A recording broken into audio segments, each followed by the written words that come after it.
are you a content creator? Are you a social media influencer or a would-be media influencer, and you'd like to figure out how to make more of your content go viral? Well, that's exactly what this video today is about. I've got in studio with us best-selling author, multiple times best-selling author, who has just absolutely turned going viral into a science. Or maybe he didn't turn it into a science, he just discovered the science behind it.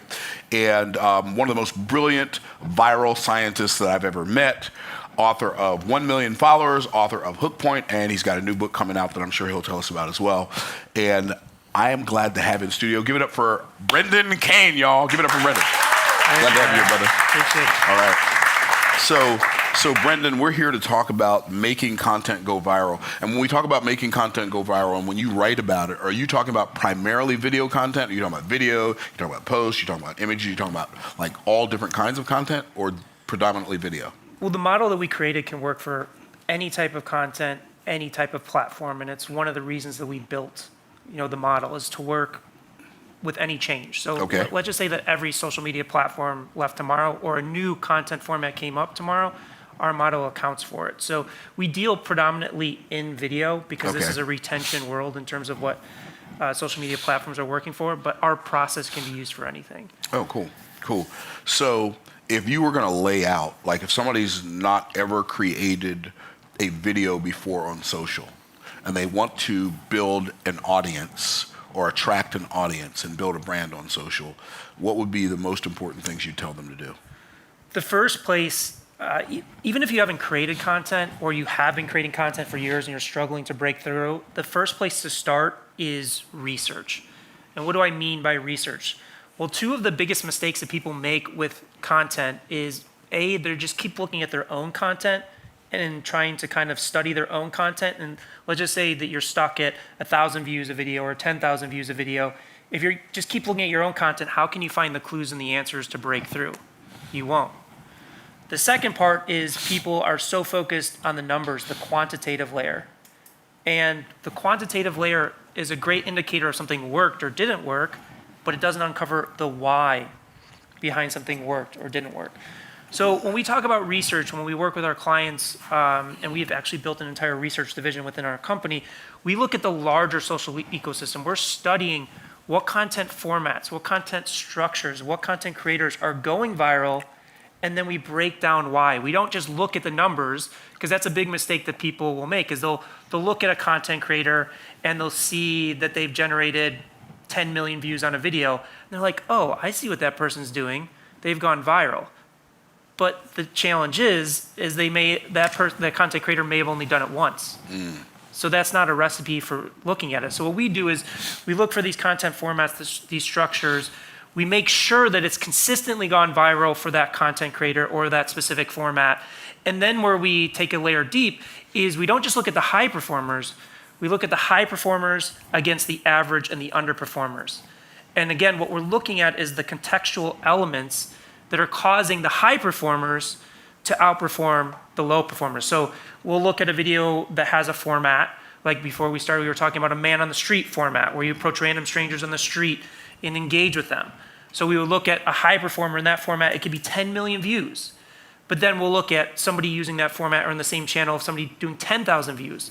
And then we put them literally side by side and measure the difference of like what is happening in that storytelling. We actually did it for your YouTube channel. If you remember, we took the high performers, the average performers, and low performers, and identified what are the patterns that are occurring. So that's the best place to start. Yeah, that's so good. So would you say that the format, and then the components inside that format are going to be the biggest contributing factors? Yes, the first place to start always is the format.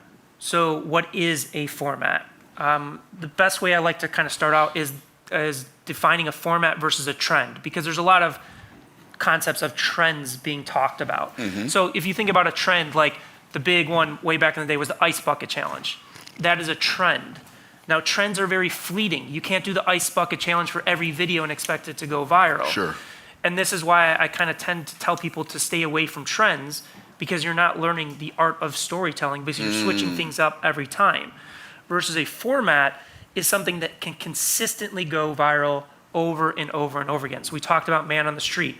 There's another format in short form we call Two Characters, One Light Bulb, where it's the same person that plays the expert and the novice. So they're playing two different characters, and then they debunk a common myth about like finance or legal or any subject that can matter. So that's a format. What do you call that again? Two Characters, One Light Bulb. Because there's a light bulb moment in the viral No, I concepts get it. of it. That's great. But that's a format. So really getting started is identifying what is the format that you want to go after. And there's specific formats that work for specific platforms. And then once you understand that format, then you dive in and really understand, well, what makes that format actually tick?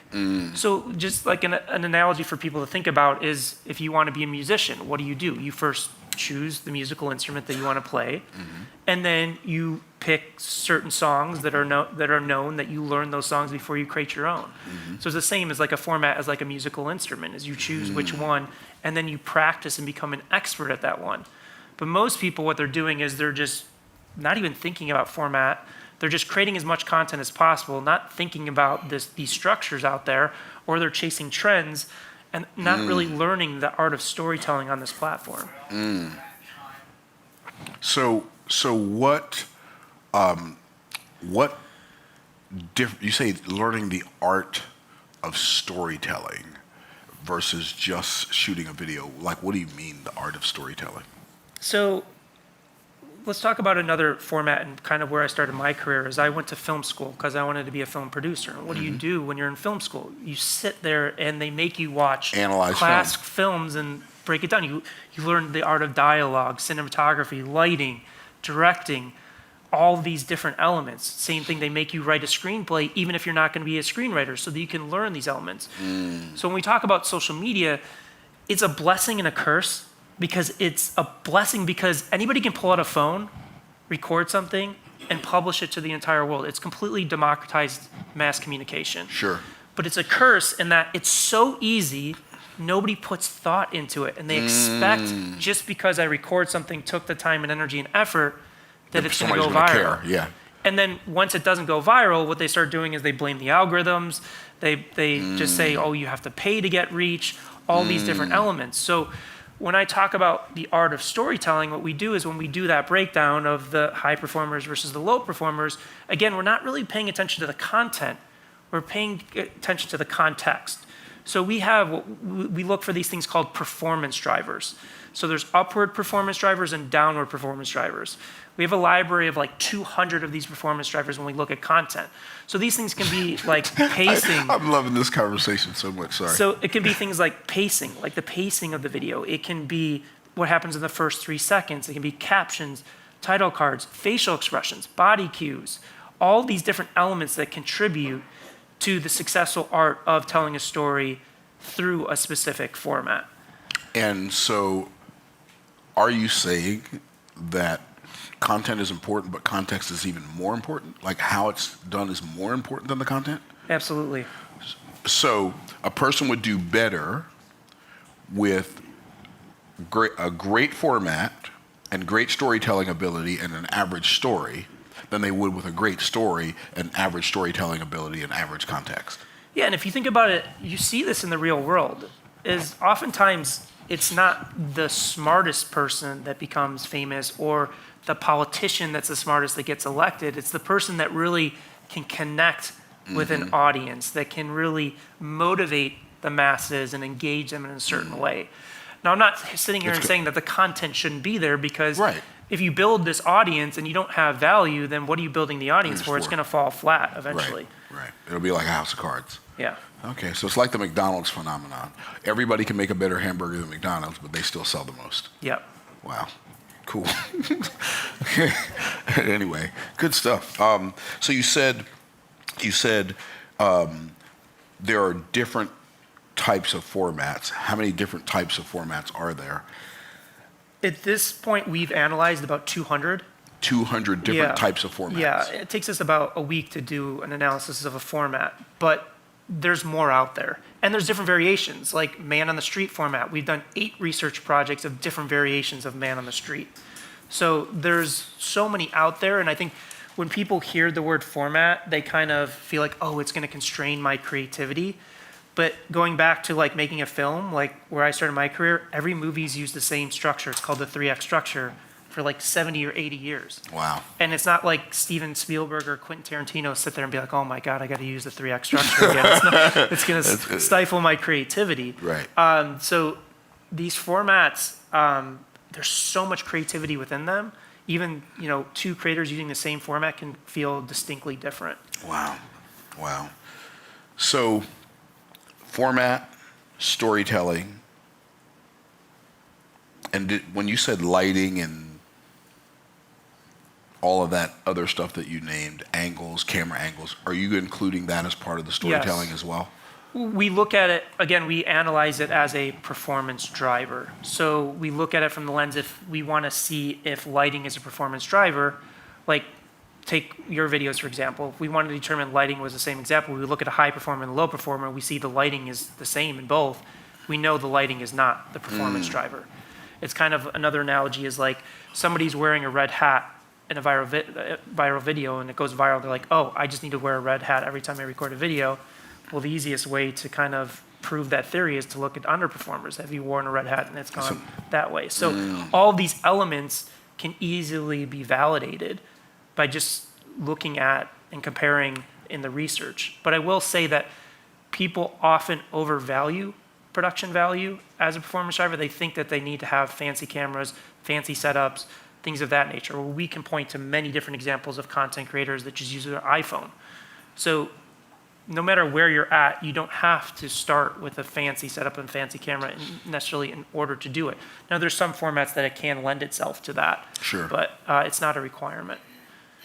Wow. So if somebody's starting out and they don't have, like they haven't even started their YouTube channel yet or their Instagram or whatever, and you're going to coach them, you're going to say, okay, you need to go learn formats, or you need to go learn storytelling. Like what components would you tell them to go master and in what order?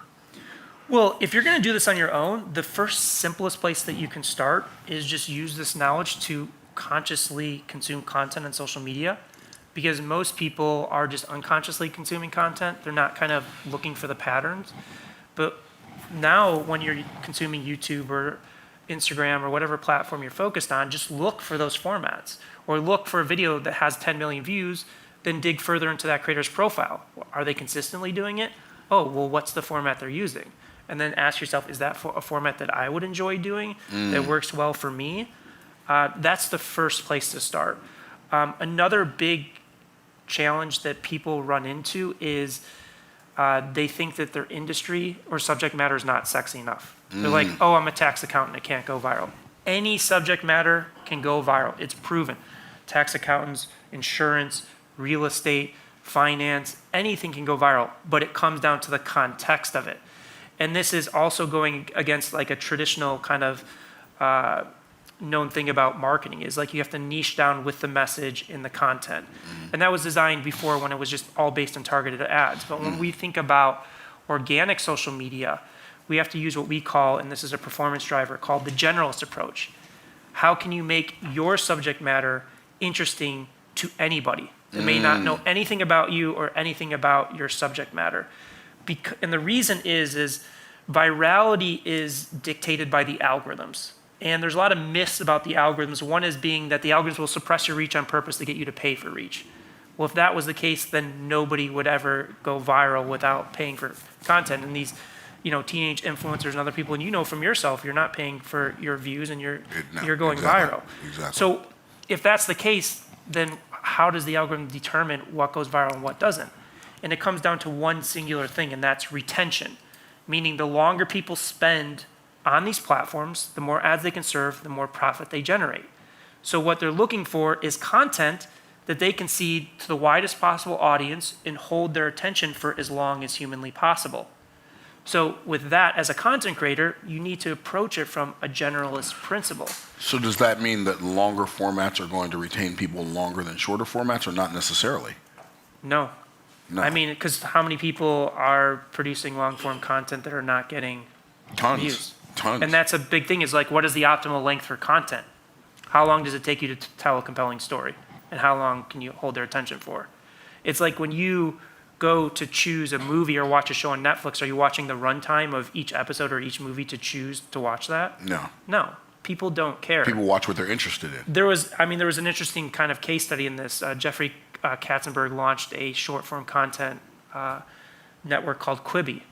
Invested $1 billion, had the best filmmakers and storytellers in the world, and their hook was great stories in 10 minutes or less.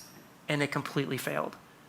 Because people don't think about the content and the stories they want to watch based upon the length. Right. They look at it from the content perspective. Now, if you're in YouTube, the retention needs to be a lot longer on a long form video than a traditional short form, but now YouTube has YouTube Shorts as well.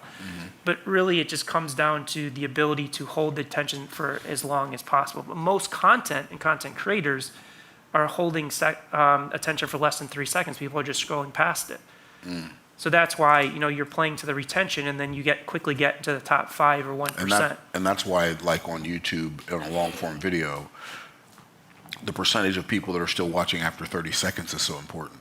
Because if they watch for 30 seconds, they're likely to watch for at least a little longer than that. Yeah, I mean, YouTube's a very powerful tool, an amazing tool, because you can look at 2 clear metrics that will delineate where your content's falling short in virality. One is the click-through percentage on your thumbnail and headline, which gives a good indicator of whether you're grabbing the attention by that click-through percentage, because most people think that YouTube YouTube views come off of search, when virality really comes off of suggested videos. Meaning when you're watching a video and then there's suggested videos on the right or below. That's where most traffic comes from. So that click-through percentage tells you how effective you are in grabbing their attention. And then YouTube has an amazing retention graph that shows you exactly where the audience is dipping off. So you can pinpoint the exact area that's losing your audience. And then you can take that information and go back to that point in the video and see what did I do in that area that I can... And then get rid of that on the next video. Yeah. And then you can retain their attention longer. Yes. Wow, okay. Because I was going to ask you that question. What are some of the best ways to retain audience views? Like when they're watching it. You got them to click. How can I keep them watching? So there's one principle that we call the Jenga theory that a lot of top YouTubers use. So if you think about the game Jenga with the story blocks on a table. So in that game, what happens? So you have this on the table, and each person is pulling out a block, and then it goes to the next person. But what's happening really from a tension perspective is somebody's pulling out that block, and there's tension being built. There's tension being built. Is it going to fall? Is it going to fall? Is it going to fall? And then when it's pulled out and it doesn't fall, the tension's released. And then it goes again and again. And that's a big part of long form content, and it applies to short form. But it's like building the tension, building the tension, building the tension, releasing the tension, building the tension, building the tension, releasing the tension. If it's monotone or flat, then it's just going to feel stale and boring, and the retention will dive off. But like an analogy is if you think about a horror movie is not like nonstop tension building. Oftentimes they'll have like a comedic scene or a comedic character to kind of break up that tension because it's too much on the nervous system. So if the tension, what are some components that help build that tension and then release it? Is it like an open loop and then you close the loop? Is it like you tell people you're going to tell them something but you don't tell them yet? Well, like what creates that tension and release? To give you an example, like there's a really, one of the top viral video creators on the planet, Mark Rober, former NASA yep, I know who he is. Engineer, but he'll do a video like Veritasium. He's like Veritasium. So, but what he'll do is, he'll have like, the hook will be, I'm going to make a pool full of Jell-O. And that will be in the thumbnail and headline. And then he'll kind of reveal like a quick shot in the beginning. But what he's doing is he's doing little experiments on the journey to building the pool of Jell-O. So he is tricking you in a little bit of a subconscious, but he's actually providing entertainment value along the way. It's the same in like a movie as like in Mission Impossible and Tom Cruise. He doesn't beat the bad guy in the first 5 minutes. You know it's coming, but there's all these challenges and obstacles that happen in the movie to get to that end result. The same thing if you look at Mark Rober video is you do these little experiments on the journey to what it takes to actually build a pool full of Jell-O. Wow, so cool. So what is the fastest that you've seen somebody like go crazy viral, build a crazy viral channel, not just a video, but like, and what would you say are the contributing factors to that? Like from 0 to 1 million subscribers on YouTube, for instance. I think I had a friend Alex Stemp that did it in, I think like 2.5 months. Wow. Yeah, and he does a man on the street format where he is a photographer, where he approaches random strangers on the street and offers them professional photo shoots. But he was really piggybacking off the popularity of YouTube Shorts to build that audience. But what contributes, which I think is the more important question, is really mastering that format. Mastering the format and scaling off the back of that format. You look at Mr. Beast, who's the biggest influencer in the world right now. He's closing in on 300 million subscribers on his main channel. Wow. Across all channels, he's probably close to 400 or 500 million. But he took years to master all these nuances. Like he talked about it on a podcast where when he first started out, he couldn't figure it out. So he just got 3 other high school dropouts that were all YouTube nuts, and they just spent 1,000 days straight getting on Skype for 8 hours a day, breaking down every single element of storytelling. And that's where most people look at Mr. Beast and his success and be like, oh, he's lucky. Or he gives away $1 million and that's the reason for his success. It's no, because he's a master at these storytellers. But I mean, if you have your format dialed in on any of these platforms, I mean, you can scale really quick. I mean, you can hit 1 million followers in a few months, sometimes quicker than that. But the time really comes in mastering the nuances of storytelling for a specific platform. Wow, so good. So good. So for those of you who are watching, just so you know, the reason I'm having this conversation with Brendan right now, like, I don't want you to make the same mistake I made. I enrolled on YouTube March 15th, 2007, and proceeded to make videos haphazardly every now and then for 14 years. And I did not even know there was such a thing as YouTube monetization, did not know it existed. So I had enough video views, I had enough subscribers, but I never turned on monetization. And I went to a mastermind and I heard a guy speak on YouTube and going viral and using YouTube to promote whatever you want to promote. I'm thinking to myself, what is he talking about? And then he's like, I helped 21 YouTubers get over 1 million subscribers, and we have the fastest growing film series of all times, and we promoted it all on YouTube. And then when he said, and we've sold $29 million worth of swag in 3 years. Like, I'm like, what? $29 million worth of hats and towels and t-shirts? What am I listening to right now? I was so confused. And I was like, I don't understand what's happening right now, but I do understand YouTube, focus, like, be consistent, get good at it, and maybe you can have like a big audience and make a bunch of money. And so we did not start our consistency on YouTube until 2 years ago this month, April 1st, 2022. That morning when I woke up, we had 10,500 subscribers, 500 and some odd subscribers. April 1st, 2 years ago. And I said, we are going to do a video every week for the next 10 years and see if we can get good at this.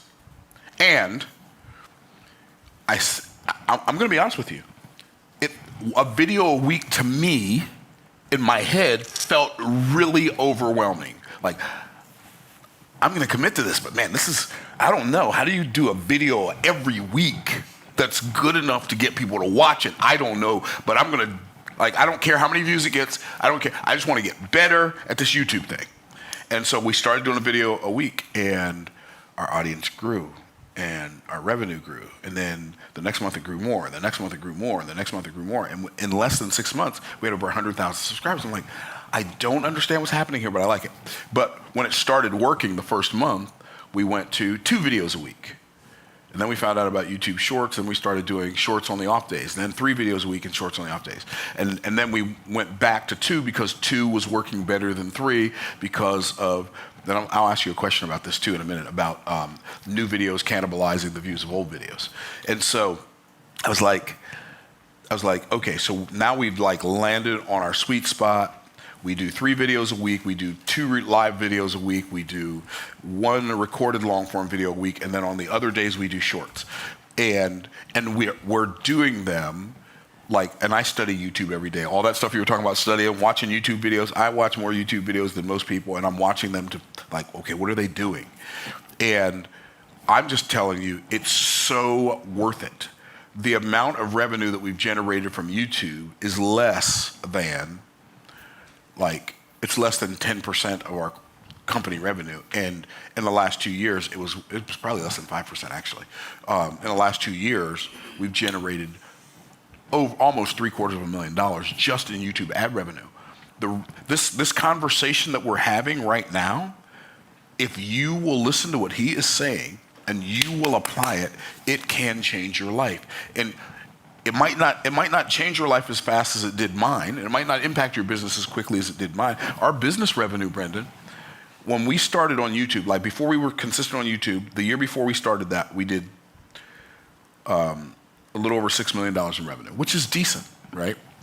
And we were spending some money on ads, but we stopped doing ads, only doing YouTube and other social platforms, and our business revenue more than doubled the next year. It was insane. And we've like kept that up. So the amount of revenue that our business generates with $0 spent on ads has been astronomical. And when we throw ads in the mix, it's going to go to like another stratosphere. So question, so I'm just having this conversation because, like, take this conversation seriously. Everything that falls out of this man's mouth when it comes to going viral is some of the best information that you will ever get in your life about going viral. So don't just listen to it, like, take it to heart, do the work.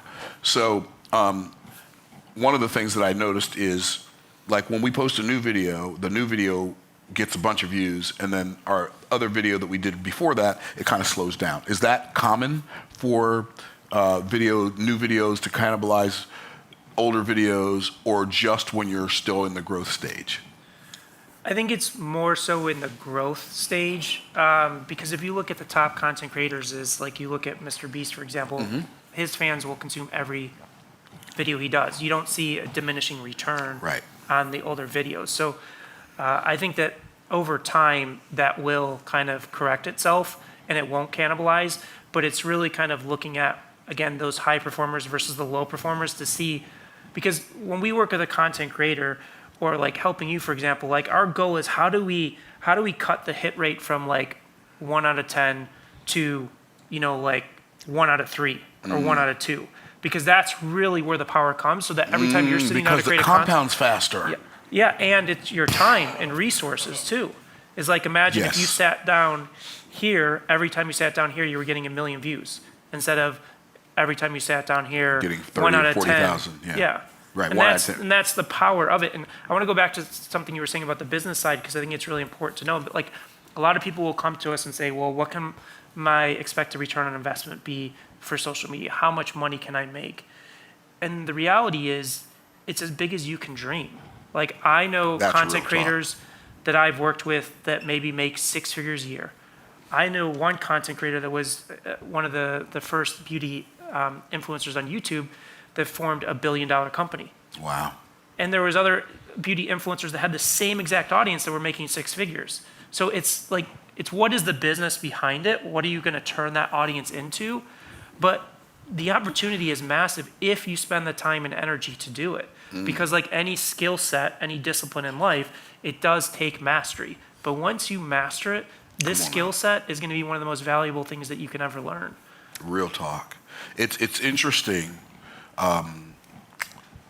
because when you said about when you can make your hit rate from 1 out of 10 to 1 out of 2, it causes everything to like grow exponentially off of that. The compounding effect of that is just insane. So, wow, I just had a moment. Okay, cool. I think we're going to get ready to have some audience members ask some questions. Is social media a good platform for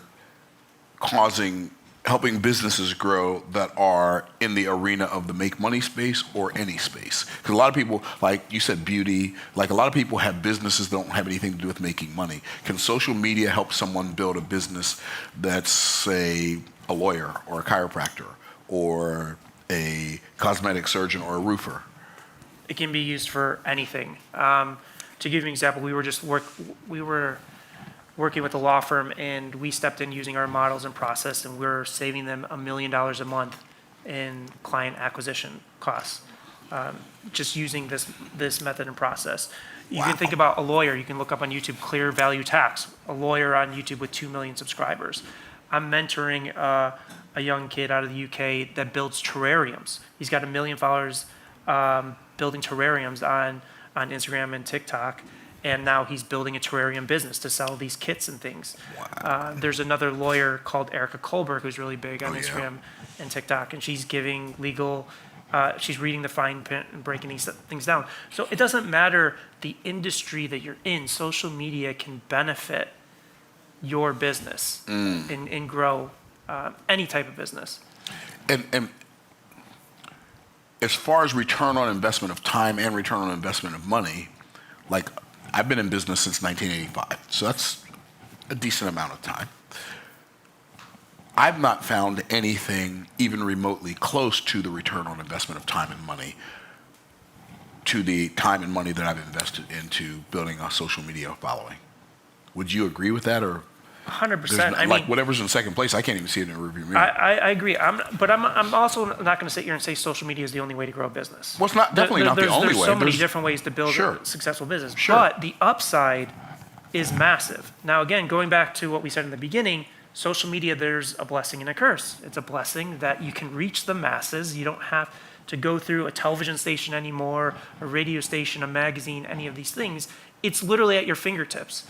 But the downside is it's so easy that you expect the results to be super easy. So the real aspect is 99.9% of people producing social media content are not doing what we're talking about today. So if you take these principles and actually put in the time, put in the effort, you will be ahead of the curve and you will see massive results in that return on investment. It may not happen in the first, few months, right. But if you stick with it, that compounding effect will you'll beat out every other competitor in your market. Yeah, when I literally said, I don't care if we don't get any followers, I don't care what happens. I'm just going to do this for 10 years and work to get better, because the 10 years is going to go by anyway. So you might as well do something with it. So good stuff. Good stuff. Well, I'm gonna open it up to the audience members. Who's got a question that they'd like to ask? Wow, we got hands popping up everywhere. So Myron, you can decide who you're going to give it to.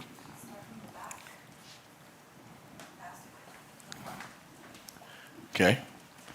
And what's your name? Hey, Larry, can you give me some? So for those of you who are watching on YouTube, my peeps, we've got an audience full of folks here today in studio, and they're going to be asking some questions. So state your name and your question, please. Is it your question's for Brendan, I hope? Yes. Okay, good. Off the hook. Okay. Hi, my name is 𝐅𝐫𝐲. You mentioned this a little bit earlier, and I just wanted to speak about it. So you mentioned, having a following or building a following, but not having any value, it's going to eventually flatline. That's where I am right now. I built the largest real estate following on Meta, but there's no value, so it's not really making any money. So I wanted to know how you take these principles and then apply them to actually not just build a following, but build value and money behind it. Well, one question is, when you say it's not building value, are you saying it's not building value for you, the business owner, or value for the audience? The business owner. And if I'm hearing you correctly, you built a big audience, but I'm assuming that the content is flatlined in terms of performance. No, it's still extremely active. It's the largest real estate group on Meta, but for me, there is no value behind, like I don't have anything to offer, to sell, to grab that following to utilize it to turn into dollars. You know what I mean? So following without funds, it's not really fun. And so, Yeah. so that's where I'm at. There's a philosophy for you. Yeah, and so I'm really big on it. It got to the point because it grew beyond me, beyond anything I knew that like it was 1,000 people joining a day. It got to the point where we had to basically stop the growth because there's no systems, there's nothing in place to say, hey, okay, we've got this huge audience, this huge following, the content's great, consistently active, but where's the money? Where's the value to actually get these members and turn them into actually clients, you know what I mean, and dollars. Like I said, building a following without funds is not fun. So I still have the purpose there. It's still a very purpose-driven passion project, but it's not making any money. And I just want to be able to take that and take the principles that you're speaking about and apply it and actually turn it into value where now it's actually a give and take type situation. Well, to me, that's more of a business issue than a social media issue. But at the same time, like I would use our process is what other groups, and it doesn't have to be in the same industry or sector, what are they doing to monetize? Because that's where the answers are going to be. It's just you need to find the offer. And obviously, Myron's the master of all things offers, but that's the underlying issue. It's not that the social media group or following that you've built is not valuable. It is massively valuable. It's just what is the underlying offer? Yeah, you haven't figured out how to monetize it yet. So if I may I coach you a little bit? Okay. So number one, whatever you did to slow down the growth, undo that. Let's start there. Let's undo that. Number two, if you don't have an offer, partner with somebody who does have an offer and just interview them in front of your audience, and then let them pay you an affiliate commission. How many members does this real estate group have?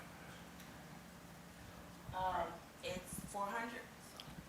So it's 400 at this point. It would have been 1 million, but it's 405,000. You have 405,000 people in a real estate group. Is it real estate investors or real estate agents? No, it's for first-time home buyers. And I did what you're speaking about, but what I ran into is a lot of people can make money off of me, but not, you know what I mean? So yeah, but you partner with people who have affiliate programs who pay you for putting your audience in front of them. Okay? So I know people who will do that. Okay. Present company included. You don't know this. You don't know me yet, but you're already my mentor. You still don't know that. Okay. But, so yeah. so interview me in front of your 400,000 people, and you will make a lot of money. I will say, and I don't want to hog up everybody's time, that's amazing, and that's, it's kind of what I've tried. The reason why we had to stop the growth, because, I'm sure a lot of people in here want real estate clients, right? And so when you don't have a system in place to be able to capture. But that could be what our interview's about. That's okay. So you see, Yeah. offers are the answer to everything. Okay. In fact, are you coming to Offer Mastery Live? Okay. Do you know about Offer Mastery Live? I do. I saw it on IG. It'll change your life. Like offers are everything. Yeah. Everything in my life is paid for with offers. Wow. You have 400,000 people whose attention you have, and you're not monetizing that. You're leaving a fortune on the table if you don't do anything but write a book on how to get the house of your dreams without paying the price of your nightmares. Like if you don't do anything but that, you'll make a fortune. Right? Yeah. Okay. So anyway, we'll talk about it. By the way, for those of you who are on YouTube who are not yet registered for Offer Mastery Live, it will be my last public-facing event that I will do. So if you want to come hear me at my last public-facing event, everything else I'll do from now on as far as live events are concerned is going to be just fulfillment for my clients. So if you want to come, it's coming up in a couple of weeks. So offermasterylive.com. Be there or beware. Okay. All right, Ruben, talk to me, brother. Awesome. Thank you so much. Thank you, Brandon, for being here and sharing with us. From the content and the context of what you've spoken about, in the different formats, what have you found from your studies to be the best call to action to have at the end of a video? I mean, it depends on, so first off, it depends on the format. Because if you're talking about long form, you can do interstitials throughout the video, and it just has to come naturally and authentically. You'll often see a lot of content creators that will almost do it a little bit as a funny thing, as like, hey, you guys know what I'm doing, but I'm doing it anyways, so just follow along because I need to monetize this video. So it just depends on your personality and the format. But I can just tell you that some of our best case studies, like for example, we worked with a leather craftsman, no social media experience, had 2,000 followers on TikTok, a few thousand followers on Instagram, and he had a niche subject matter, which was leather goods. Like he was a leather craftsman, multi-generational, and sell leather goods like purses, hand wallets, and things of that nature. So what we did with him is we helped him craft a format, which it was called, Is It Worth It? So what he'll do is he'll go buy a $500 Chanel handbag, deconstruct it on screen, and tell you whether it was worth the money that you were paying for it. If you go and watch his content, and now he's about to hit 1 million followers on TikTok. I think he's at like 600,000 or 700,000 followers on Instagram. Again, no social media experience with a single format. But if you look at his content, there is no call to action in any of that content. All he does is put a link in his bio. And the reason it works, and he was previously spending money on Google ads. He was generating 10,000 visitors a month, all through pay-per-click ads. And when this took off, he jumped to 100,000 visitors a month and sold out his inventory with no calls to action in his content. So what are we doing? Why is it working? Because he's getting people to know, like, and trust him. And once people know, like, and trust you, then they'll go wherever you want. So you don't necessarily need to master CTAs at this point. I would kind of look at that as like the last thing that you layer in, because if you start layering in CTAs from the beginning, that could be detracting from your performance and you won't know. So focus on the context, focus on the storytelling, and then again, the same way that we do with the formats, we break down CTAs. So we'll do a gold, silver, bronze, like the high performer, average performer, low performer of calls to actions to see, well, how are the top content creators doing it so that you can then layer it in. Another great one, like you look at Mr. Beast, and when we talk about the highest end, his videos get so many videos that most sponsors can't afford it because of the value. So what did he do? He built a burger chain and the #1 selling chocolate bar in the world because he knew he just capped out at his earning potential. And if you watch his CTAs, people love him, love his videos. So they'll just go buy whatever he's selling because it's about him. It's not about the actual product at the end of the day. So when you focus on the storytelling, you focus on engaging the audience, getting them to know, like, and trust you, the CTAs are the easiest things to really layer in. And just one layer onto that, because Myron and I are talking about, we're working with clients on this now and seeing a lot of success, specifically on Instagram. There's integrations that you can do, AI integrations, where if you go to my Instagram profile, you'll see it. Like you watch a video and I'll say, DM me the word viral below this video, and I will send you a link to our free guide to going viral. And through that, it adds it to a lead to our database. And we're signing up thousands and thousands of leads through this system, and they're organic, and then the ones that work, then you can fuel paid behind it to scale even further. So we're taking people that typically have 0 leads or struggling to get any leads off of organic social and just, kind of breaking their systems and breaking their calendars and their sales teams because of that integration. But I have to just definitively say it starts with the storytelling format. Like you have to focus on that, because without that, I don't care how good your CTA is, it's just going to fall flat. 100%. Perfect. Just like the story that you just told, and you had a CTA built in. Yep. All right. Awesome. Love it. Thank you. Yeah, and just to add, if anybody wants to get this information, we have it for free. If you go to guide2goingviral.com, you can get access to this information for free. Guide2goingviral.com. And as Myron mentioned, and I gave him early access, we're finishing up my 3rd book, which is by that title. And if you sign up at that, we'll send you a free ebook as soon as it launches. Wonderful. Thank you so much for being here.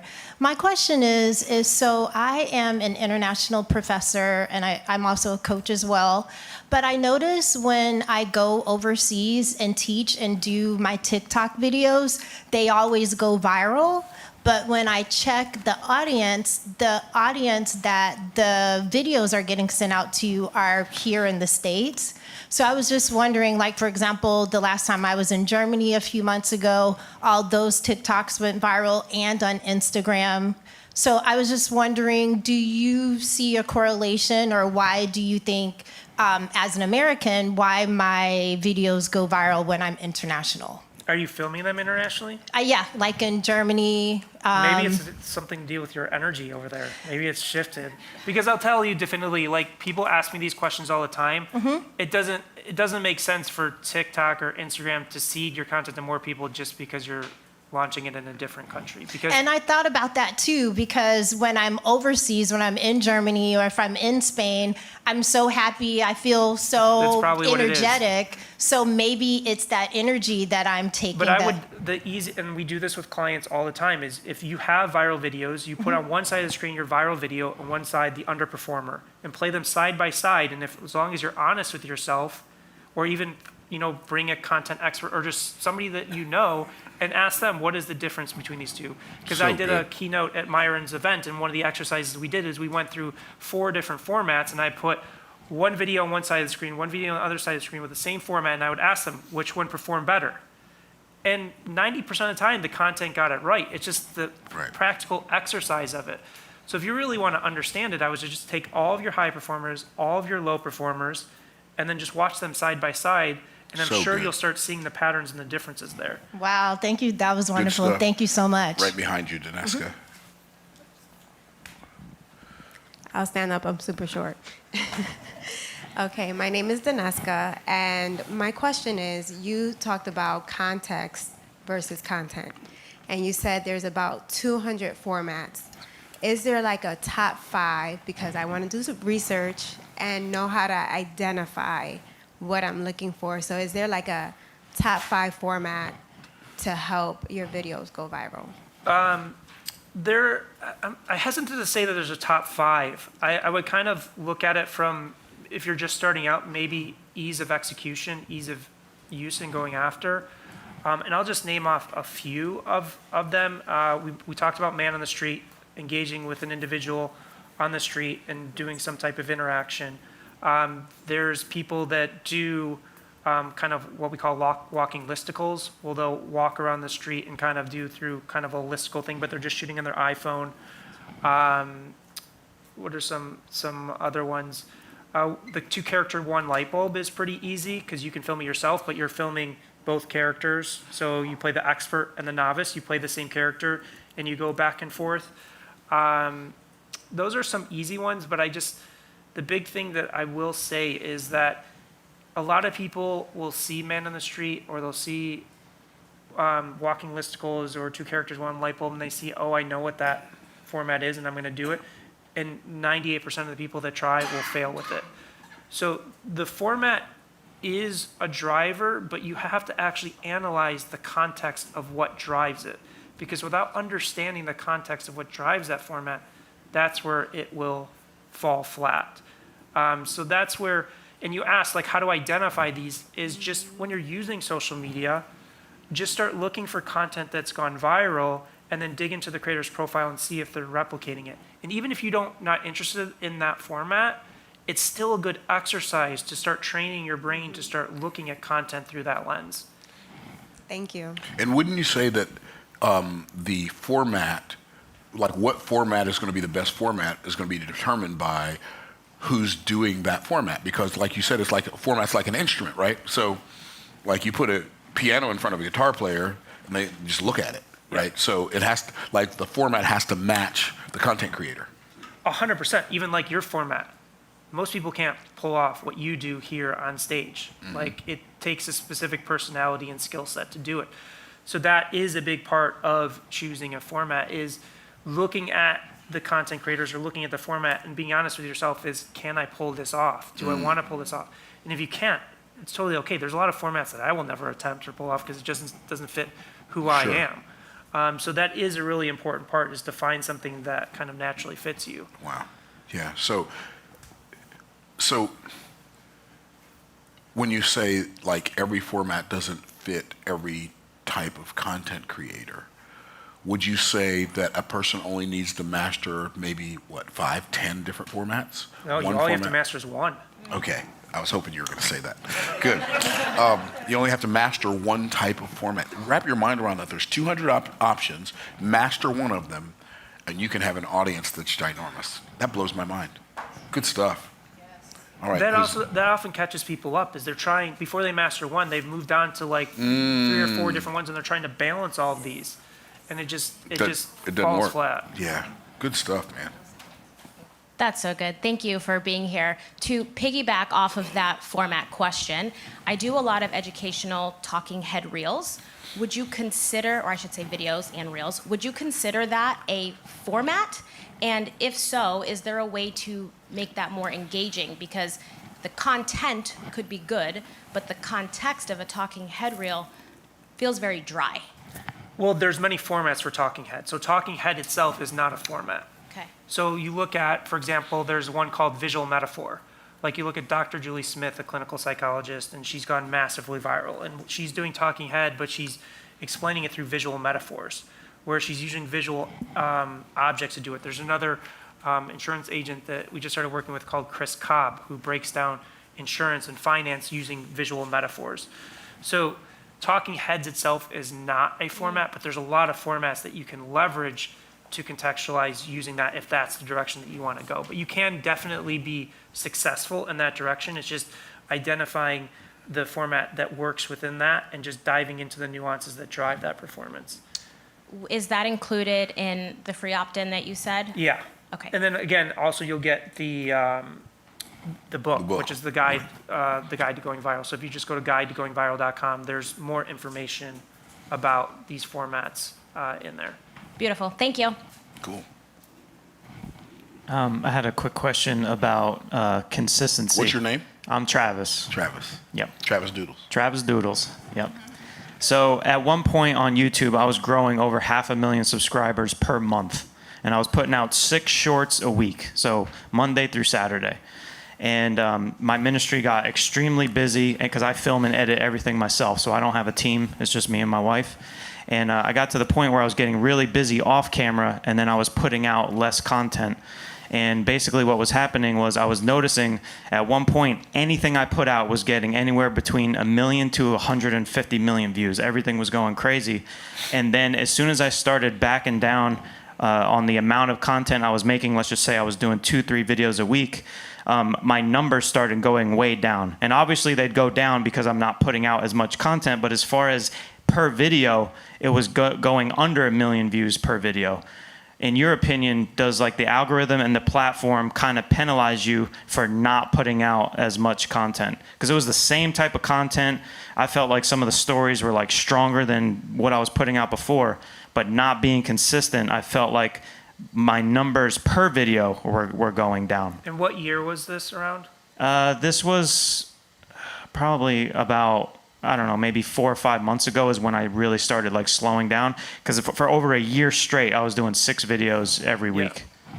So typically what we see is that frequency is not a driver of virality, because again, we just look at it from like a business perspective in terms of the. Sorry.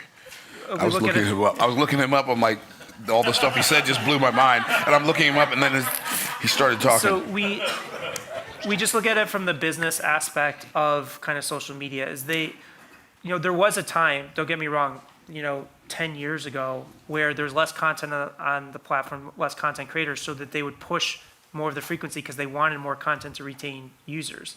But as things picked up and more content was on there, they just focused more on which content is actually driving retention. But if you're looking specifically at YouTube, one of the things you can look at is where is the majority of your traffic coming from? One of the contributing factors could be, if it was a frequency issue, is if a lot of the views are coming from suggested videos of your own channel, your own content. But what we typically see with content creators is frequency isn't the key, and I typically kind of stray away from pushing people down that direction because they haven't mastered the format yet. But you may be in a unique position where you've had so much success where frequency can actually drive more of it.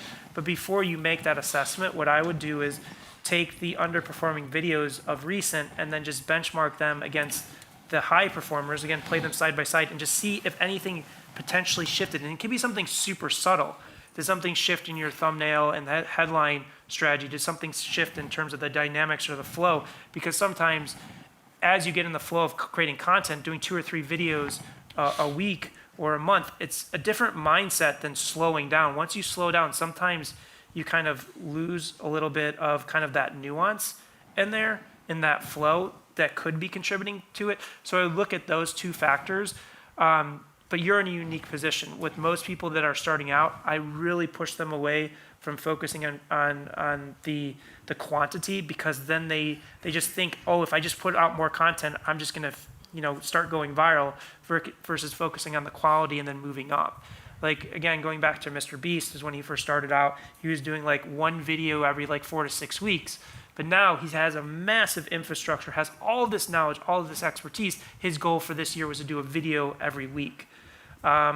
So it just kind of really depends on the situation. But for you specifically, I would look at those two factors and see if it drives any clues. Okay, thank you. And then one more thing. The other weird thing was I look at other people in my genre, and it seems that everyone's numbers are down at the same time. And then when I start shooting up, all the other top 10 people in that genre, they all shoot up as well. So I don't know if it's just kind of weird to me. There could be a cyclical nature to it as well. So I have a question though for you, Travis, if Yes, you sir. don't mind me asking. May I ask a question?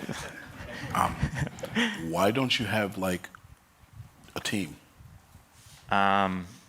That's a really good question, actually. Oh, it's the Yeah. first question that popped in my head when you Yeah, said you do yeah. all the editing yourself. We're getting there. And No, but I mean, what's the specific? If you can say none of your business if you want to, I'm good with that. No, But- I'm fine but, with like, it. what's the specific reason in your mind that you don't have somebody else that you're paying Yeah. to edit those videos and shoot those videos for you?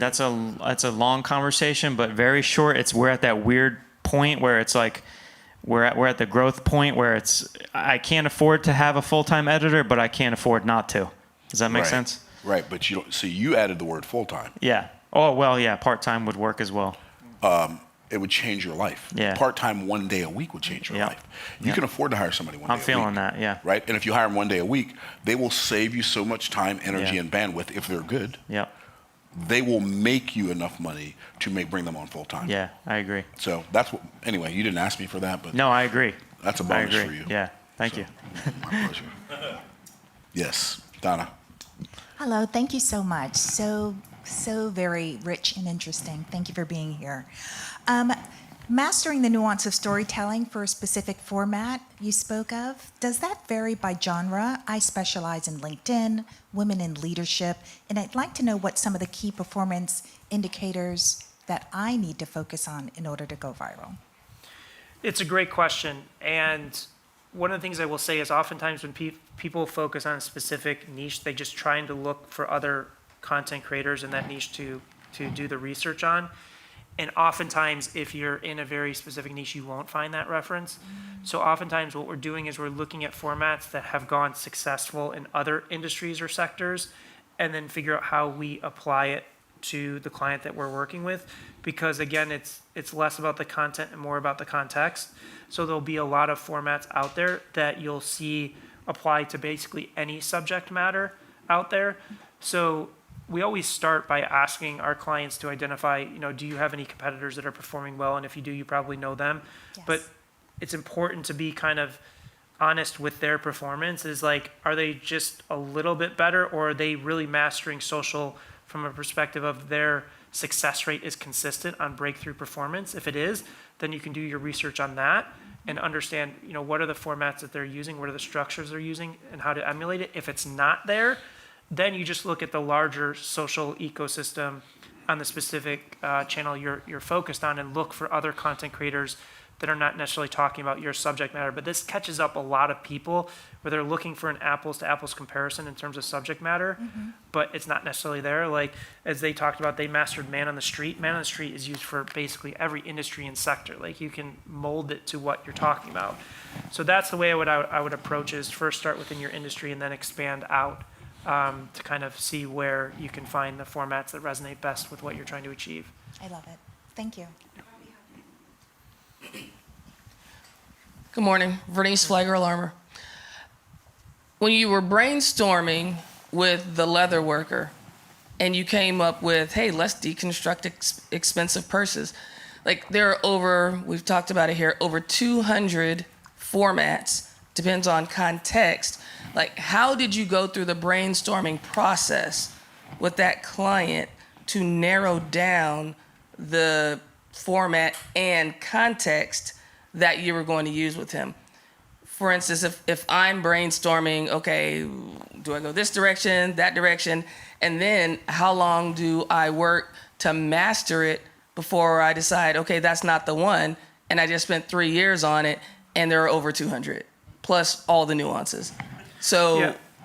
So it's a great question. So I'll speak how we work with clients, and then how if you want to do it on your own. But like when we work with clients, we have you're hired. But first off, 200 is the amount that we've done research on. There's more out there. I mean, we're doing research on probably 4 new ones every week. So there's so much to choose from. But typically what we do with a client is we break it down to like 3 to 5 options. So we ask them, like, what are you really trying to achieve? And like, what type of content do you want to be? What type of content platform do you want to be on? Then we give them 3 to 5 options and see what feels right. And then we typically have the client choose from there. If we don't, then we go back to the drawing board. But we're leveraging all of our kind of experience of doing all this research to kind of understand what's out there.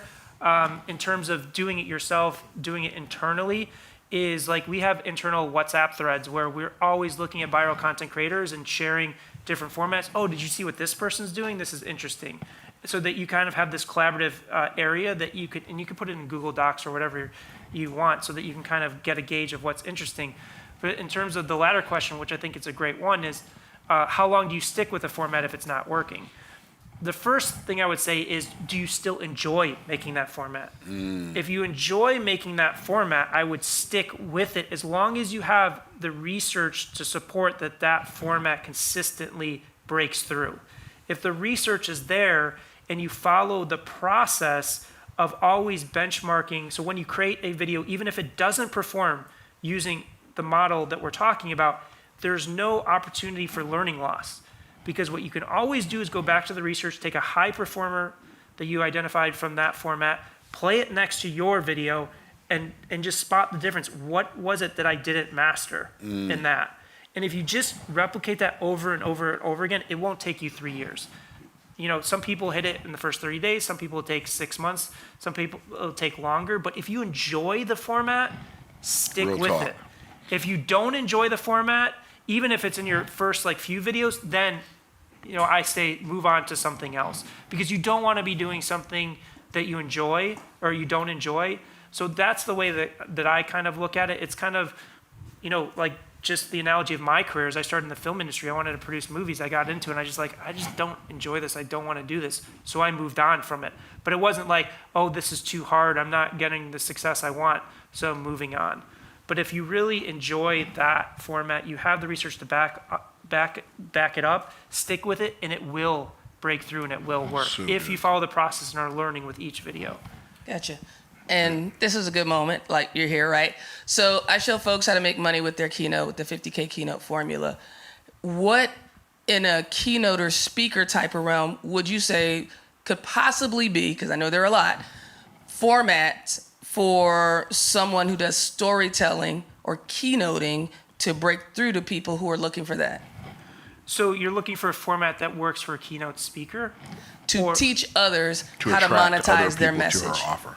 Yeah, so I'll just give you a reference. Like, it's a long-form YouTube reference, but Charisma on Command, it's a YouTube channel, wildly successful. I'm not saying you have to do that format, but look at it. It's all about communication, and they do an amazing job of the generalist principle with that format. So I would just start looking at that channel because it's broad-based communication, and people sometimes get freaked out and be like, well, I just want to communicate to my specific audience. And the kind of the exercise I would do with them is like, let's just say your average video right now is generating 1,000 views a video, and 90% of that is your core target audience. Would you rather have that, or would you rather have 1 million views a video and 20% be your core target audience? And that's the mistake that people make, is they're stuck in this old paradigm of thinking about how marketing used to be. When we're thinking about this, is as you're building that much traffic and volume, even if 80% is not your core target and not going to buy something, you're still, that 20% is going to outweigh any other competitor that you have in the space, and you're going to blow people out of the water. So good. Thanks. So good. Appreciate you. Hi, good morning. My name is Ethan. I have a question about strategy. So I've seen a lot of influencers use a kind of strategy, which is where they create some type of content, and they have a team that creates accounts on different platforms that are short-term platform content. and those team members just upload a bunch of content, and they use that to grow their main channels or their own brands on social media. So I'm just curious to know if your team has done any research on that, if that strategy has any name, and how successful it is and how sustainable it is in the long term. So it's a tactic. It's not really, I mean, you could call it a strategy, and can it work? Yes. Is it sustainable for the long term? I don't know. I would lean towards no. I mean, let me just put it this way. You can do that, but if you want to reach the highest levels of social media, if you don't focus on the underlying aspects of being a master storyteller, then you're ultimately going to get beat out by your own competition. I know what strategy you're talking about. I haven't dug too far into it. They're just playing a complete volume play of it, of just seeding the market with thousands and thousands of videos, and hopefully 1 out of 500 sticks, and then they build traffic that way. But the reality is what's the value of that audience is if you can't reach them. It's like, let's just say that you use that audience to build a massive amount of followers, but then your average number of views per video is 10,000. Like, how is that going to actually help you build that kind of trust and credibility and loyalty with that audience? So and when you say 10,000, you're talking about 10,000 is a low number, not 10,000 is a high number. If you have like millions of followers. Right, okay. So it's like, I never just steer people away from any direction. If it looks good to you and the finances and the ROI makes sense, then test it out. But what I would say is, from a long-term perspective, is becoming a master storyteller is going to outweigh any other kind of tactic out there in the market. Would you say maybe doing some type of combination of being a master at creating content and then using other platforms to bring traffic to your main channels would be a better approach? You can, but I'm just saying, if you master the art of storytelling through a format, you're not going to need to do that. Got it. Thank you. Because if all the top influencers that I know and content creators aren't doing that, and they're generating, in some cases, hundreds of millions or billions of views. So again, I'm not steering away and saying don't do that. If it feels right to you, it makes business sense, go off and try it. But the underlying foundation of understanding how to really communicate on these platforms is the most invaluable asset that you can really get. Good stuff. This gentleman right in front of you, then we're going to go to the other side. Hey, this is great stuff. My name is Tommy. I'm actually pastor at a church here in Tampa called Crossover. And so our church, every Sunday we stream. We have multiple services. We stream on live. We have 600 or 700 people that watch, live. Then we chop up some of the content, produce some, shorter, stuff from the message, from worship. We do some shorts as well. So like Myron said earlier, you do like 2 long videos and then you do shorts on the other day. So what is the best practice maybe to use the different formats on YouTube? So again, I hesitate to say a best practice because it fits into the specific format that you want to go after. Even in the way that Myron does his content, and we did a research project for him, is even though if you're doing it live and you're cutting it up into shorts, you still really want to understand the difference between the high performers and the low performers, because there can be adjustments that are made in terms of how the live content is created. Live content is typically more difficult to go like massively viral. I'm not saying you can't have success, but if you want to stick with the live strategy, you still need to, whether you're doing shorts or the long form, is make sure that you're doing an analysis of that content to understand what is the difference between something really working with long form versus not working and with the shorts, because that can shift the camera angles you use, or maybe whoever, if you're the one that's speaking, you can seed that in your head consciously and subconsciously of like talking in a specific way as well, that will drive that performance. But also you can look at it as maybe before or after you do the live, you carve out some time to really focus in on a format that isn't live driven. So that's the way that I would approach it in your situation. How often do you think we should post, like a short versus a long form content, or a shorter long form content? I would only post if you have a hypothesis of why it would work. If you don't That was think, such a great answer. if you don't think it's going to work, then why are you going to post it? And if you're not asking yourself why it's going to work, then you're not going to learn anything. Because I have that with my team sometimes, is they'll say, oh, I don't think this is going to work. I was like, okay, let's not post it. That was really good. Yeah, that reminds me, like we recorded quite a few videos, and when I went back and watched them, I'm like, there's no way we're posting Well, we were talking this. beforehand, you mentioned Stephen Bartlett. Uh-huh. Like I know Stephen Bartlett, he has one of the biggest podcasts in the world. And Joe Rogan does this too. Sometimes they'll have a podcast that they just don't feel good about and they won't post it. Wow. So they'll have an expert there and they're transparent with the guests beforehand. And if they just don't feel it, they won't post it. Good stuff.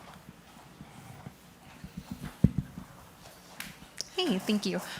So when you're speaking in regards to storytelling, what are the primary components that you've seen that have truly made a difference, in particular in content going viral? So there's so many of them. I'll just kind of name a few big mistakes that people make that kind of hold back success. One is, especially with short form, is kind of having a visual hierarchy. Is you'll see people with a caption at the top, or a meme card at the top, captions at the bottom, talking, moving, all these visual elements happening at the same time. And you've got to remember that you have less than a few seconds on short form to really grab and hold that attention.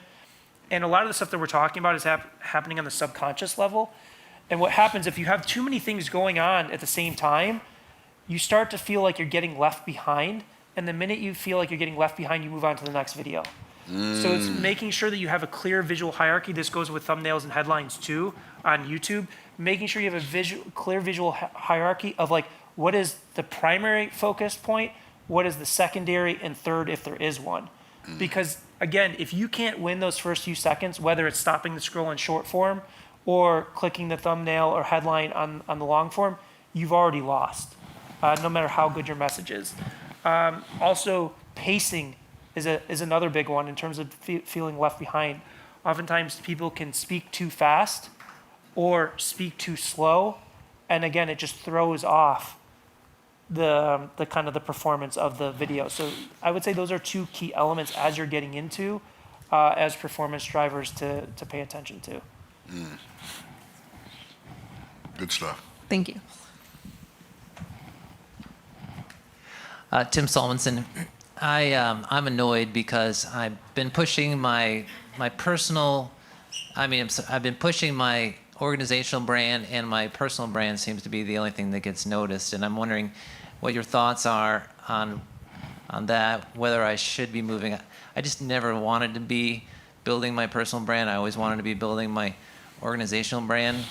But I just feel like, I'm wondering why my personal brand has got more attention and I'm not putting any attention toward that. Well, both can work. I would say there's more research and examples of personal brands outperforming, but that's because most companies can't get out of their own way in terms of content. They're so stuck in terms of like the guidelines of how they need to communicate in the world. But there's companies like Duolingo, the language learning app, that just blows it out of the water, and there's no personal brand towards it. So I wouldn't point in the direction of that it's your personal brand versus your corporate brand that's driving the success. I would look at what is the content that you're actually putting out through the corporate organization, and if you don't want to be the face of it or to do the personal side, then you've got to figure out how to make the organizational content better. But there's plenty of examples of that out there where you can make the organization drive the content. But it just comes down to the communication and the storytelling aspect of it. So it doesn't have to be the personal brand if you don't want it to be. Because the last thing I want to be is like, you don't want to produce content, you're just doing it for producing it, and you're not kind of moving forward and driving the success that you're looking for. So when you say a lot of corporate brands can't get out of their own way, do you mean that they're so busy talking about themselves and what they think is important that they're not actually talking to their audience about what the audience thinks is valuable? Yes. Is that what you mean, or is it something else? That, and also like as we've talked about today, our viral content model that we've used in every industry or sector. We've generated about 60 billion views, 100 million followers, and $1 billion in revenue. Its core basis is on research. That's where we start the process. If you look at the corporate structure, it starts with brand guidelines. So it's brand guidelines, then coming up with ideas, and then batch producing content, producing like 10, 20 videos at a time. And then, that promote the brand Yeah, and then identity. reviewing the results. The reason that breaks down is where's the research and all of that? Like you're just using brand guidelines that were developed by people that are not social media experts. And when has anybody ever logged on to social media that says, I want to see a great branded piece of content? Why do I want to see, when do people Never. log on and see, oh, I want to see a product shot of a vitamin supplement bottle? Right, never. That's not, like, social media is not our website. Social media is a communication platform. And that's where people go wrong, is they're not really understanding how to tell stories through this, and they're just focusing on branding and focusing on talking about product versus entertaining. Again, going back to the leather craftsman, like before, he was just posting videos about his leather wallets and purses that he was creating. The minute we shifted the dynamic to let's tell these entertaining stories about whether a $500 Chanel handbag is actually worth worth it, and deconstructing it, it completely changes the dynamic of the conversation with the potential consumer. Wow. That's so good. So good. We have anybody else? Okay. But yes. you know what? Another example on that is Red Bull.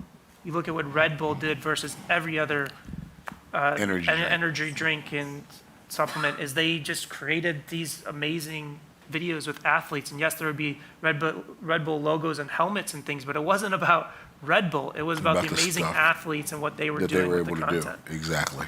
Yeah, good stuff. Right here, Yes, ma'am. LaMonica. Going back to formatting again, have you found that certain personality types favor certain formats over others? Yes. Like you have your introverts, your extroverts. I'm an extrovert, by the way. So Nuh-uh. I ain't. So what format would fit better for me, versus another type? Well, I mean, being an extrovert opens up a lot of opportunity. Again, it's determining on kind of what is the subject matter you want to do. Do you want to focus on short form or long form content? What specific platform you want to focus on? Because there's different nuances in terms of even taking a single format, there's different nuances on how to execute it for the different platforms. So really for you is I would just start with like watching content, consuming content, doing the research, finding the formats you like. I'm doing Starting better that on way. Instagram. I was told that I could go viral on TikTok quicker, but it hasn't happened on TikTok for me yet. You can go viral on any platform. I hesitate to choose a platform because of that. I choose a platform because, I typically recommend choosing a platform based on the platform you personally use, because you need to become a student of that platform. Gotcha. As a first, because everything needs to start with what you enjoy. You need to enjoy the process. You need to like it. 1,000. If you do that and then you follow the process, then you'll have success. And if you become viral on just one platform, you'll have more business and you'll know what to do with. You don't need to become viral on every platform in order to be successful. Gotcha. Thank you. Good stuff. Right up here in front of you. Good morning, gentlemen. My name's Hunter Boone, and I've really enjoyed today's chat. I have a few kind of mind-blowing revelations, so thank you very much. I've been in the film business. I've been a producer. I've read scripts and I've written scripts. Is there a book about storytelling or something around the art of storytelling that you have used or that you've enjoyed or that you'd recommend for us? Specific to social media or storytelling in general? Either one. They both kind of work Well, together now. my book, Hook Point, is all about storytelling on these platforms, and the new book, Guide to Going Viral, will be on that as well. But there's also interesting books like Contagious by Jonah Berger. He talks more about virality in general, and kind of the psychological principles behind that. And then there's a book called Influence that's, again, more about kind of psychology of it. But there's not too many books that really focus on kind of the aspect of social media storytelling in terms of like, as you talked about with film, is like you would read, like learn how to craft a screenplay or things like that. A lot of the social media content and books out there are more about tactics and things that are kind of fleeting, like hashtags and frequency and things of that nature. So I would just start with probably the Hook Point book, and then the Guide to Going Viral should be out in probably a month. And that breaks down this process in depth. Yeah, and I would say also, Thank you. The Hook Point book is fabulous. 1 million followers was fabulous. And Your new book is fabulous as well. But a couple, like there's another guy who's really, really brilliant at storytelling. His name is David J.P. Phillips. He's got a TEDx talk or a TED talk on death by PowerPoint, which I think anybody who ever does a presentation would do themselves a favor if they watched it. But one of my favorite storytelling teachers is a guy by the name of Michael Haig, and he wrote a book called The Hero's Two Journeys, and he's also got a video series on that, and he consults with like some famous scriptwriters and actors on whether or not he thinks a film will be a box office based on the elements that he teaches in his storytelling. So those are really remarkable as well. I have another question. You seem to be a kind of anomaly to me because you're a creative. You started to study film at the beginning because I get the sense you're a creative mind. But then you talk about the importance of analytics, and those two worlds are hard for me to connect. What do you recommend for someone who's so right-brained and you start looking at numbers and that kind of thing? It numbs your brain. Well, we're just using numbers to guide us in the direction. Like numbers are just going to tell you if something worked or didn't work. And typically people stop there. They just look, oh, this worked, this didn't work. What we're doing is, that's like 5% of what we're doing, is the number guides us to look at, or guides us into identifying what are the ones that the high performers and what are the low performers. And then the creative part comes in of identifying, okay, why did this perform? Why didn't this perform? So you always have to kind of play both together. We're just kind of shifting the paradigm in terms of our approach and de-emphasizing the value of numbers compared to the qualitative analysis of what's actually happening in the content. I mean, so you have help. Well, we have a whole team of researchers that research for clients, because it's not just doing this for myself. We work with like 30 to 50 different clients each month, and kind of through our research model and process. And I'm gonna say this, Tim. Depending on what arena I'm in, some arenas I'm more of an artist, other arenas I'm more of a scientist, like more of the numbers. I think an artist who knows the science behind his art will be a better artist, and a scientist who knows how to create feelings behind his research is going to become a better scientist. So I think it's beneficial for us, for all of us, to tap into both of those simultaneously. And it might require more intention at first. You might have to do it purposefully until you can do it passively, as my daughter would say.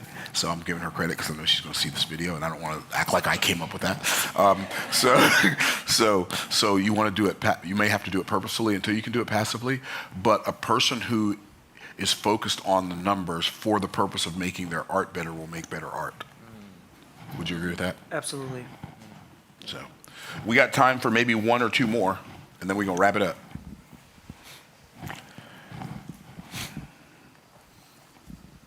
Thank you, guys. This is absolutely amazing. So I had a question, because you mentioned like the podcast people, they have experts on their teams, and then like, for example, Mr. Beast has a team of people. Do you feel as though that the success of these like more known influencers and known podcasts is because of the teams that they have, that they've built to help them research and know, what's going to go viral? They've worked with the experts to be able to get there. Do you feel like there's more success there? I mean, there's two different kind of buckets. There's the people that understood it and drove the success by themselves, and then hired a team and trained the team. And then there's other people that will hire the experts if they're starting out and getting their strategy going. And then we'll hire the people. But the bottom line is, I hesitate to tell anybody to hire somebody until they at least understand it. Okay. Because how are you going to understand whether the person that you're hiring actually understands what they're talking about? What your objective for them is, yeah. Going to be able to deliver. Because we see that with a lot of clients that come to us, is that they hired other social media experts in the past and it just hasn't panned out. And the reason is because they hired the wrong people, and they hired the wrong people because they didn't empower themselves with the knowledge of understanding first. Right.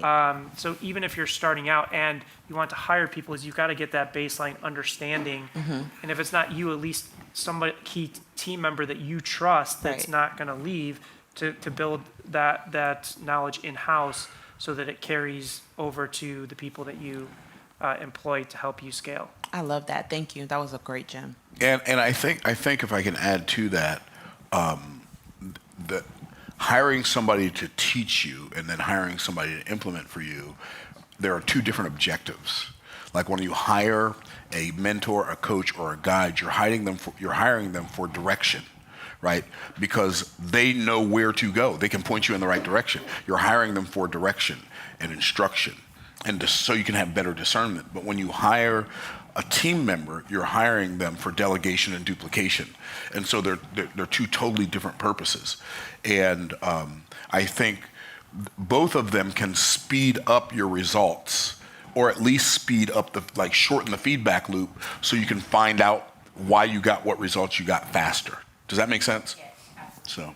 But I've also seen that sometimes we'll have like a CMO hire us of an organization. The CMO doesn't go through the training or the process. Right. It delegates to the people that are going to be executing. Then the people start to try and execute, and they get pushback from the CMO or the CEO because they're not educated on why these decisions are being made. Real talk. And then it's basically you're getting stuck in the same never-ending cycle that you were in before.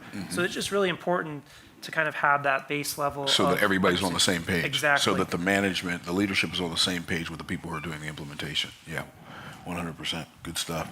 Okay, Donna, you're the last one, sister. All right. Well, I'd like to have a little bit of fun. So if you could share with us about energy. For me, doing a keynote, I turn on music, I start to pump it up so that my energy gets to where it needs to be. Could you share 2 fun facts or fun implementations that maybe some of your clients do to consistently have the energy that they need to succeed? So it depends on the personality type of the person. We have certain clients that want to be very scripted, very prepared, so that they know. Some clients will read off a teleprompter. Some people just really want to know the material before ahead of time so that they can go in and then just execute. You know, they're just very logical and structured on how they like to go about it. And then there's other people that they just need to be comfortable. Like it needs to be the right environment, the right chair, the right clothes to make sure that they're comfortable and engaging in that way. And then you have other people that they want to know the kind of the basics of the format and then just want to riff off the top and be kind of directed.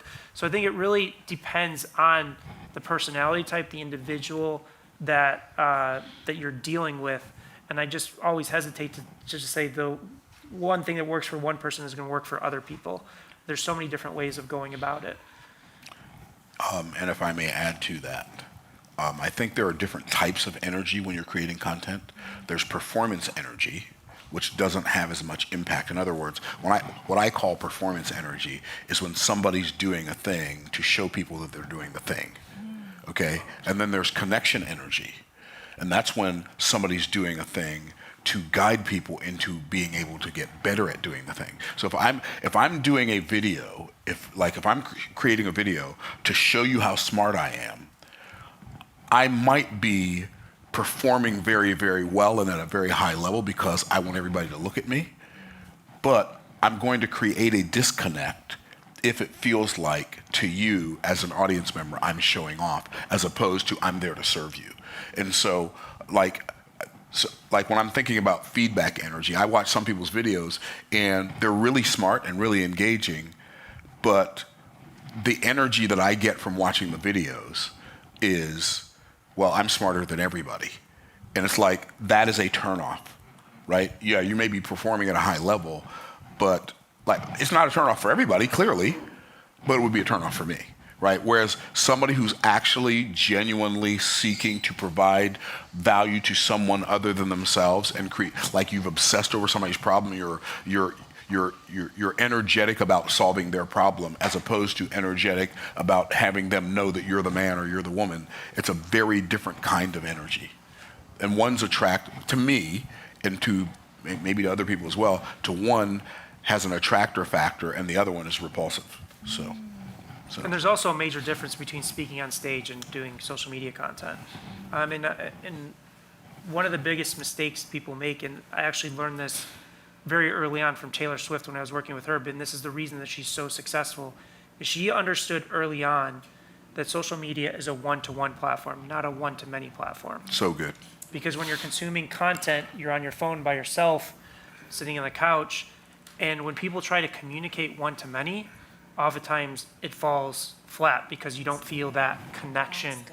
So good. And that's why the first wave of influencers really took off, is you had these influencers sitting in their bedrooms on webcams back in like 2006, 2007, and people couldn't understand how these people were getting bigger audiences and fandom than big movie stars, is because they felt like they were your best friend, this person that was communicating directly to you.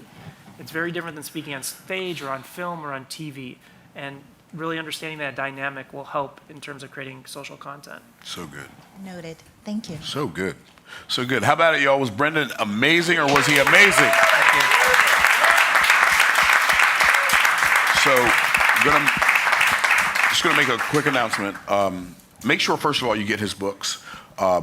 And for those of you who don't know where to get them, you can go to, well, maybe you got a website, or do you want me to send them to Amazon? What do you want me to do? They can get it from Amazon. I think they're on your wish list, or you can go Okay, to yeah. So if you hookpoint.com. want all of my favorite books if you want a list of that, you can go to 𝐊𝐴MZ.com, 𝐊𝐴MZ.com. But I'm telling you, the event that will change your life for the rest of your life is Offer Mastery Live. It's May 21st, 22nd, 23rd. You will definitely, you will be glad you were there. That's the best way I can say it. All right, thanks for watching, guys. Brendan, thank you again, bro. That was fantastic. Appreciate it. Woo. So good, so good. All right. Oh, QR code, for those of you who want to get a ticket to Offer Mastery Live, there's a